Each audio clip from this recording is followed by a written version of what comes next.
Autre chose, Fachi Second Mandat est une nouvelle structure dont la sortie officielle interviendra bientôt. Son initiateur justifie la création de cette plateforme par le souci de vulgariser les actions menées par le chef de l'État qui nécessite que le peuple lui accorde un second mandat. Paul Okito est l'invité du journal. Il a été reçu pour vous par Alain Boma.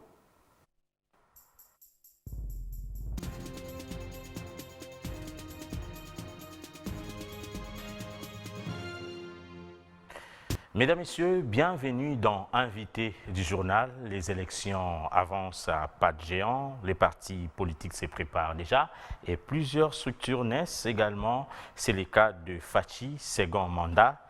Qui en sont les initiateurs et pour quel objectif? Mesdames, Messieurs, je reçois pour vous dans ce journal Maître Okito. Bienvenue, Maître Okito. Merci. Fachi Second Mandat.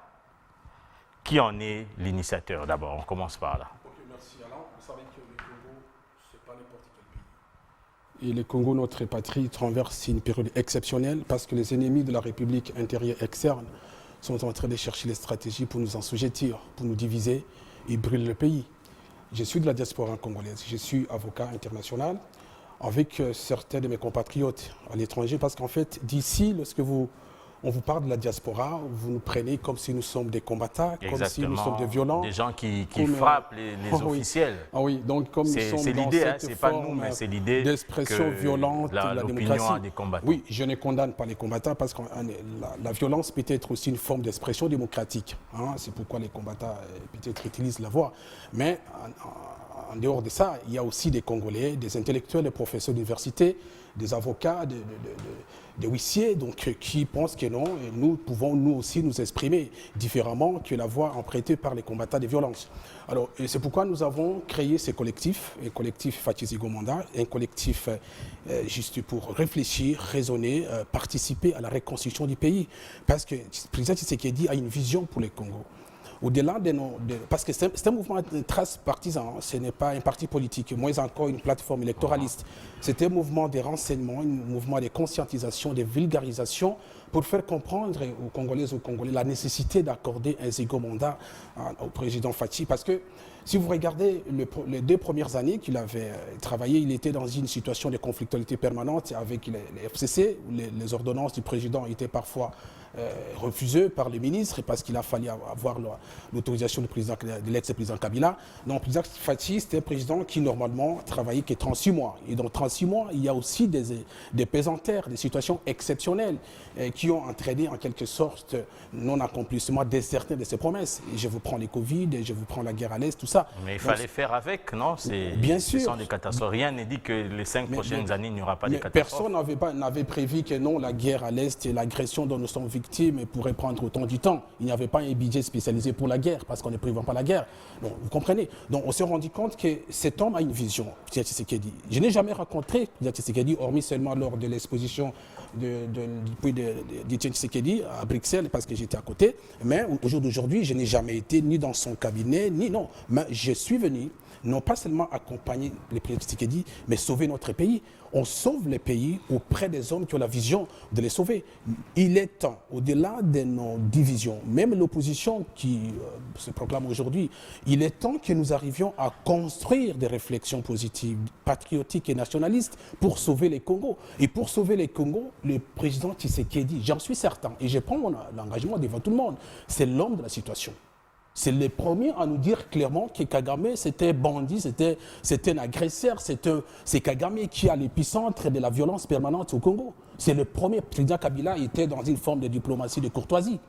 Vous comprenez? Le président Kabila a même dit que notre agression, c'était... Non, le président Kabila était beaucoup plus dans cette... à l'Assemblée nationale, au Parlement, devant le Congrès. Non. Le président Kabila était dans cette forme de soigner un peu les verbes et les expressions. Il n'était pas dans les gens pensent que le président Tshisekedi était plus, côtoyait plus le président Kagame que le président Kabila à l'époque. Non, non, non. Non. Aujourd'hui, nous parlons du présent. C'est-à-dire quand le président Tshisekedi est rentré, a exercé le pouvoir, il s'est rendu compte que les Congo présentent des situations. C'est pas pour rien quand il était parti chez moi à Lodja, il a déclaré que l'État est mort. C'est-à-dire les Congo étaient morts. Il a fait l'analyse sur le plan économique, sécuritaire, social, tout ça, que non, les Congo étaient à décomposition. Donc il a hérité d'une situation très conflictuelle et très incertaine de notre pays.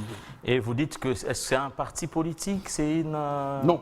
Vous visez quoi clairement? Est-ce que vous n'aurez pas l'idée de rejoindre un autre parti politique? Non. Les collectifs Fatis et Gomanda regroupent des chercheurs de tous bords, des Congolais de tous bords. Nous sommes en train de réfléchir. Nous allons animer des conférences dans des universités, des instituts supérieurs, tout qu'on sort partout, dans des marchés, où nous allons informer, discuter avec les citoyens. Vous savez très bien qu'aujourd'hui, on parle de la démocratie des communications.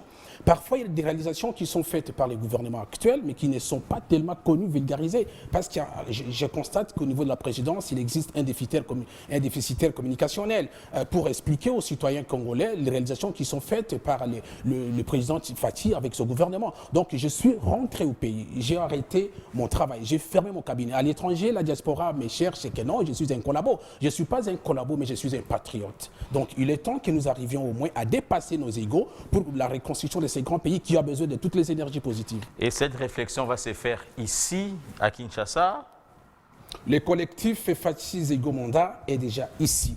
Donc, je pense que la prochaine fois que je passerai ici, je vous annoncerai la date. Nous sommes en train de peaufiner un peu ce qui reste et avoir contacté un peu les officiels. Et pourquoi ne pas le faire à l'étranger, par exemple, en Europe, d'où vous venez? Mais non, mais ça a commencé. Ça a commencé de là. Je viens avec les mouvements. Donc, c'était extension, je peux le dire. Il y a même des professeurs d'université qui sont dedans. C'est-à-dire, nous allons réfléchir comment faire comprendre. Ce n'est pas toutes sortes de faire du racolage des électeurs, mais question de les conscientiser. Parler aux Congolais. Dire que non, le président Tshisekedi, s'il obtient un égaux mandat, j'en suis certain que nous aurons un Congo mieux que le Congo de Kabila de 18 années. À quel état le président Kabila laissé les Congo? Mais il y a aussi beaucoup de gens qui s'opposent au président à l'Europe, les combattants par exemple. Pourquoi ne pas vraiment les conscientiser? Mais c'est la mission parce qu'en fait, il y avait rupture de communication entre les gouvernements et la diaspora. Parce que le président n'avait pas utilisé les réseaux nécessaires pour chercher les compétences, créer des discussions avec les combattants. Donc les combattants pensent aujourd'hui qu'ils sont exclus. Donc il n'y a personne qui est à l'écoute des combattants. C'est pourquoi Fatis et Gomanda se propose d'être ce canal. Et n'oubliez pas que le président Fatis, c'était produit de la diaspora congolaise. Il est le nôtre. Il était avec nous en Belgique, Matongé, partout. Donc il sait. Mais aujourd'hui, je suis rentré. Je suis certain que le président ou les officiels peuvent me recevoir pour que nous arrivions à discuter, à présenter les biens fondés de notre engagement patriotique pour accompagner le chef de l'État à avoir les égaux mandats. Nous allons finir un mot en 30 secondes. Un message vous adresser aux téléspectateurs. Donc, je m'adresse aux Congolaises, aux Congolais. Les Congos ont besoin de la paix. La démocratie ne peut pas être une circonstance de violence ni une occasion pour allumer le feu. En démocratie, il y a la tolérance. Nous apportons aujourd'hui notre soutien au président Fathi parce qu'il me convainc. Et je suis rassuré que si nous donnons un égaux mandat au président Fathi, le Congo sera meilleur. Il va finir avec la guerre. Vous savez très bien que cet homme ne dort pas au jour le jour. Tous les jours, il est à la recherche d'une nouvelle stratégie pour amener la paix à l'est du pays. Merci beaucoup, M. Okito, d'avoir répondu à notre invitation. Merci. Mesdames, Messieurs, c'était là l'invité du journal.